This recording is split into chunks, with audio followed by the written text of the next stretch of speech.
আমরা এই স্বাধীনতাকে মানি না, সেই দলই আজকে আমাদের এই মুক্তিযোদ্ধাদের স্বীকার করে নিতে পারছে,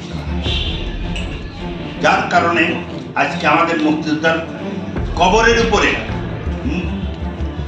এই দুর্ব্যবহার করতেছে। প্রথমত ভাবছি যে যখন মাইকের আওয়াজ পাই যে ভাবছি কোনো কবর থেকে এরকম কবর আজাদ টাজাদ অনেক সময় ক্ষেত্রে, কিন্তু আসলে বাস্তবতা অন্যরকম। আবার ধারণা করছে যে আমাদের বিদ্যুতের থেকে আমাদের ওই অফিস ঘরে আগুন লাগছে কিনা, কিন্তু দেখলাম প্রেক্ষাপটটা অন্যরকম। তো এখন যতদূর আমাদের একটা সন্দেহ আছে কে বা কাহারা, এটা এমনি এমনি হয় নাই, ওখানে পেট্রোলের গন্ধ টন্ধ পাওয়া গেছে, হয়তো কেউ এটা নাশকতামূলক, কেউ উদ্দেশ্য প্রণোদিত এটা করে থাকতে পারে।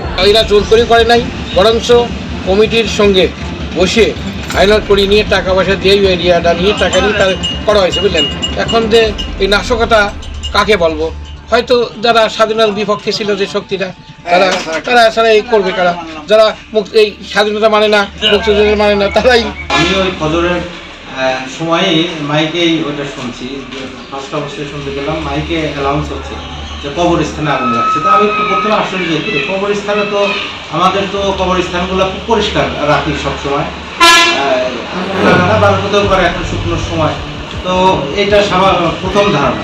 তো পরবর্তীতে যেটা দেখতে পেলাম এসে, তো আমাদের নির্ধারিত একটা জায়গা ছিল যেখানে আমাদের ইউনিয়নের সমস্ত মুক্তিযোদ্ধাদের শায়িত করার একটা প্ল্যান, এবং যারা মারা গেছেন অলরেডি ওখানে কয়েকজনকে আমরা সমাহিত করা হয়েছে। তো তাদেরই ওই এরিয়াটা একটা প্লাস্টিকের বেড়া, কিছু বাঁশের খামারি দিয়ে বাঁশের বাতা দিয়ে ওইটা ঘেরা ছিল। ওই বেড়াগুলোতেই আগুন, ওখানে আগুনটা লাগছে, এবং আমরা যেটা এসে দেখতে পাচ্ছি যে ওইটাই পুড়ে গেছে।